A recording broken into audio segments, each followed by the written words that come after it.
We get energy from three main sources in our diet, from carbohydrates, from protein, and from fat. But only two of those, the protein and fat, are what are considered essential nutrients. Have you heard of the carnivore diet yet? You're eating meat and drinking water, and that's it. You can salt to taste. Eat fatty meat. Fat's very important. You can eat organs if you want, but you don't have to. Yes! Hell yeah! The lowest level of carbohydrate intake that is consistent with good health is exactly 0. Nothing, nada, zip. No plants, no sugar, nothing artificial. Well, that's fine, And that goes for sauces, seasonings, and drinks as well. but I don't see how that affects... Your body does need sugar in the form of glucose for whatever reason. It can actually make it through a process called gluconeogenesis. There is absolutely no need to ingest carbohydrates to be in good health. The exact dietary requirement for human beings for exogenous carbohydrate in the diet is not 1 gram ever, whether that person is an athlete or not. Those are just the facts, okay? Focus on ruminant animals as the majority of your meat intake. You are to eat as our ancestors did. When you're hungry, you sit down and you eat until you're comfortably stuffed. You just eat fatty meat when you're hungry. There is no calorie counting, there is no portion control. Eat until you're satiated, so you eat until it stops tasting good. Animal foods, which contain saturated fats, are healthy. Cook in animal fats. So beef tallow in bacon grease, butter or ghee. In actual fact, it's the polyunsaturated fats which are found in the things we call vegetable oils, which come from seeds, which are quite deleterious and bad for our health. Throw away all the vegetable oils, all the shortening, all of that junk. That stuff is very inflammatory and bad for you. For the last 4.5 million years, give or take, humans and immediately pre-human species have lived on this planet under a given lifestyle, that lifestyle being obligate hyper-carnivore. How do we know that is true? How do we know that is definitely true? None of us were alive 4.5 million years ago. Am I just guessing here? No. Here's why not. What we can do is a thing called stable isotope testing. What we can do is we can find the human and immediately pre-human remains. There are skeletal structures, long bones that are left behind. We can find those all over the world. We can open those long bones up and we can get some collagen out of those bones. Collagen is a protein. It's the most common protein in the human body, and you'll find a significant amount in long bones. Collagen is a very stable protein. It dries out obviously after the body dies, but it remains intact for tens and hundreds of thousands of years. No problem at all. Millennia later even. We can analyze the makeup of that collagen in terms of the stable isotope makeups, in terms of the carbon and the nitrogen found in that collagen in those long bones. And that tells us, slam dunk, no question, no debate, no if, no but. It tells us what that individual definitely ate, down to the specific speciation of animals that that human being was predating on and eating. And what that data tells us is that human beings, for at least 350,000 years, which is as long as human beings have existed in our current form, we have definitely, unequivocally eaten a diet which consisted 80% the flesh and fat of large ruminant animals, with a few other animals thrown in here and there, and 20% very, very fibrous, very, very starch poor roots and tubers, basically very, very fibrous materials. And that 20% of fibrous materials was stuff that we were digging up, collecting, taking home, boiling the hell out of probably, and eating as some kind of gruely slop type stuff to subsist when the hunt was unsuccessful or the animals were not there to predate upon. We should freely consume meat, eggs, and dairy and not worry about the saturated fat. What about the nutrients? Haven't we been told that we need to eat vegetables for the nutrients? Well, vegetables are less nutrient dense than animal foods. Eggs, for instance, they are nature's multivitamin. Contained within each yolk is all the nutrients required to support life. You can't say that about a single vegetable. The thing to understand is that's exactly what the science shows. It hasn't been communicated accurately to either the medical profession itself or to the public. vegetarian and vegan diets pushed so strongly through scientific and medical circles is through this fallacious belief that saturated fats are dangerous. Countries like Hong Kong, which is the highest meat consumers in the world, they also have the longest life expectancy in the world. Hong Kong, where they eat a pound of meat a day, which is nothing compared to what we eat, and they live longer than anyone else on the planet, and they have the highest IQ, incidentally, which is kind of interesting. The U.S. healthcare sector puts out 10% of our greenhouse gases, and so if we want to make that argument, then we can say, well, what does animal agriculture put out in the United States? Well, it's 4%. This is all EPA data. So you're like, well, and cows are 2%. So you're like, well, what if I'm not sick anymore? I've just taken away from contributing to 10% of the greenhouse gases, and I'm contributing to the 2%. And that's just an easy metric to do. $5 trillion and growing every year in healthcare. And what do we have to show for it in the U.S.? The fattest, sickest, weakest, disabled, depressed population on the planet. Sometimes I just need my fix. Vegan diet, eating only vegetables without supplementing, you would end up getting very, very sick due to deficiencies like B12 deficiency. Cries about saving the planet and doing the right thing ethically. How did industry respond? And we see it, it's Beyond Meat. It's the Impossible Burger. Well, what is it? That's just more chemical processed garbage. And I know Neil Bernard was on here saying, well, it's perfect. Look at the ingredients. It's literally garbage for us. So I would ask, is a diet that you have to supplement on to stay alive, is that really nutritionally optimal? Patients I see who are on the carnivore diet actually don't supplement at all. And when I look at their results, we don't see evidence of nutrient deficiency. Many people worry about vitamin C deficiency, scurvy, and other vitamin deficiencies on a carnivore diet. But I know people who have been doing a carnivore diet for over a decade, and they've not eaten a shred of plant food in that time, and they don't take supplements, and they have not developed scurvy or any other vitamin deficiency. How many people here have gotten scurvy? One?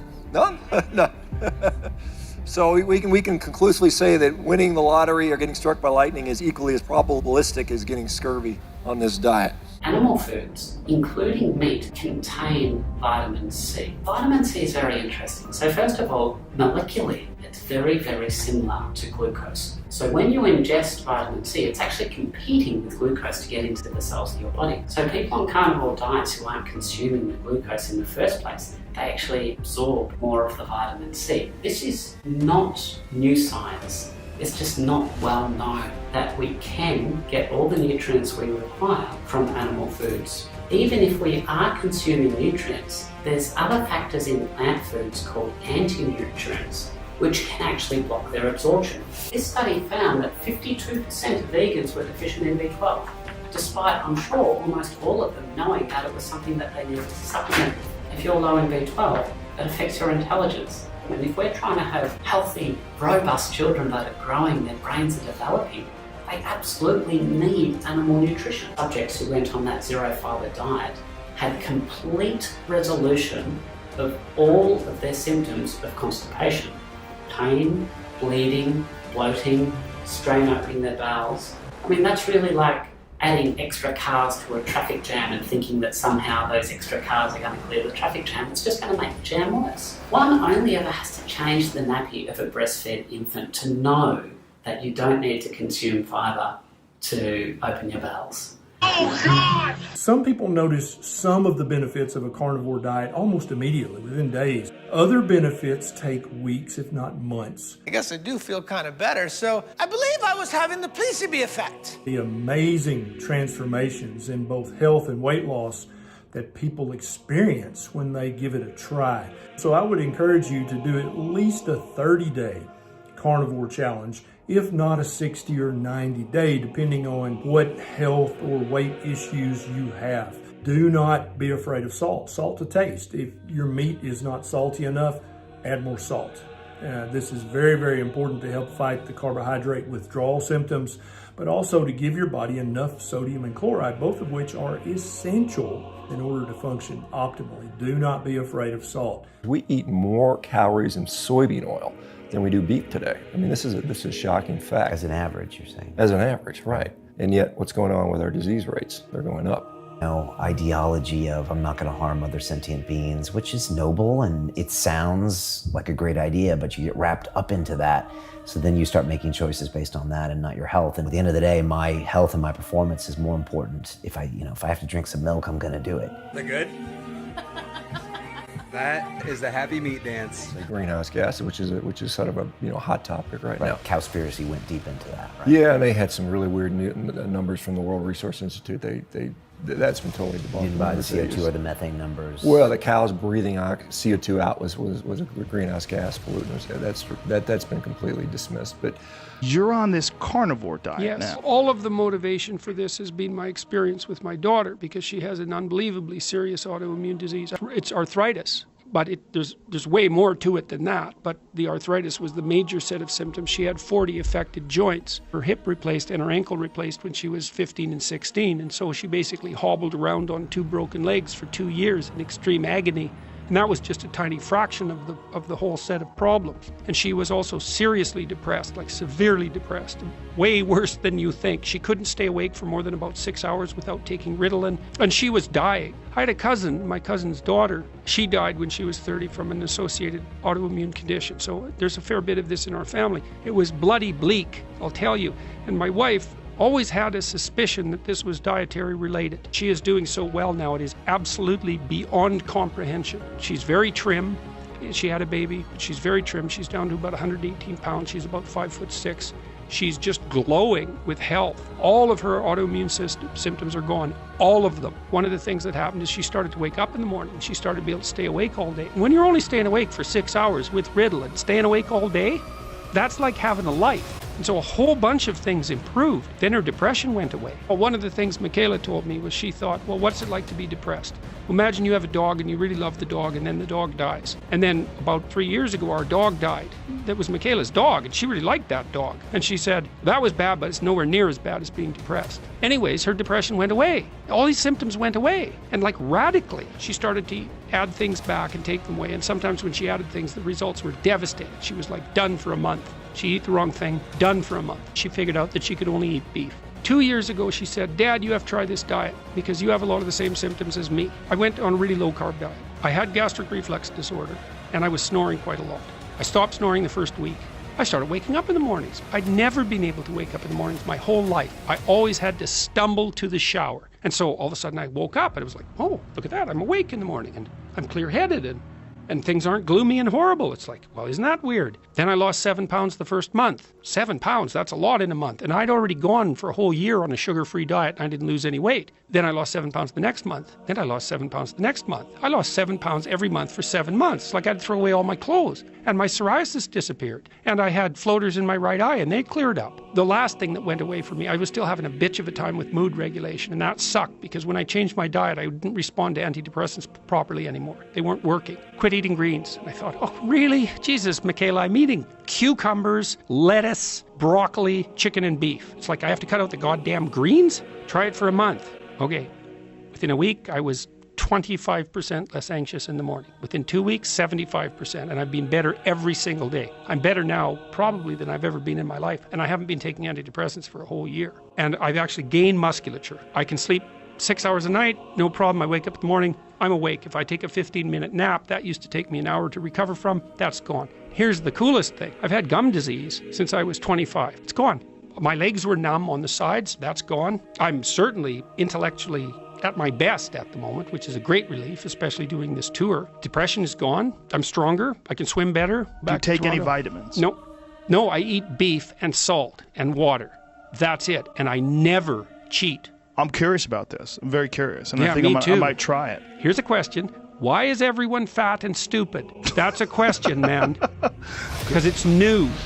Is it? Yes, it is. It's new. And it's not sedentary lifestyle. What's wrong is that we're eating way too many carbohydrates. I'm Dr. Ken Berry, a family physician with 20 years of clinical experience and over a year and a half of experience with the carnivore diet. I'm a sports and exercise medicine physician. So basically that means, in addition to my medical degree, I've got fellowship training in dealing with athletes and other issues like that. So I guess this specialty that I'm in lends itself very well to optimising our our health. My name is Dr. Anthony Chafee. I'm a neurosurgical resident currently practicing in Perth, Australia, though I'm from America. I played professional rugby for 10 years before medical school, and I've been doing research into diet and nutrition and how that affects the body and chronic disease and athletic performance for probably 24 years now, and have come across the full sort of carnivore lifestyle and advocate for that and live it myself. Welcome, Professor Bart Kay. I come from a background of 25 years or so in academia as a senior lecturer, professor of health science. I started out actually first and foremost as an exercise physiologist, so I studied the physiology of rest and exercise. From there I branched into human nutrition. Then finally, for the last part of my career, I became a specialized cardiovascular pathophysiologist. I also have some advanced qualifications in statistics, statistical inference, pure and applied mathematics of scientific inference, research design, ethics, that kind of stuff. My name is Dr. Sean Baker. I am by training an orthopedic surgeon. About 10 years ago, I got interested in diet and nutrition for my own personal reasons. At one point, I went on a ketogenic diet, started to see a lot of improvements on patients that I was trying it on that had various orthopedic conditions and seemed to help significantly with joint pain. Eventually, I discovered a group of people that were doing an all-meat diet, and I started doing that myself 6 years ago. I've been basically an advocate for meat in the diet. Thousands and thousands of people now that have resolved all sorts of health issues, whether it's autoimmune conditions, whether it's gut issues, whether it's arthritis, whether it's mental health issues, diabetes, reverse chronic disease, get people off meds. Kind of me in a quick overview. Okay, amazing.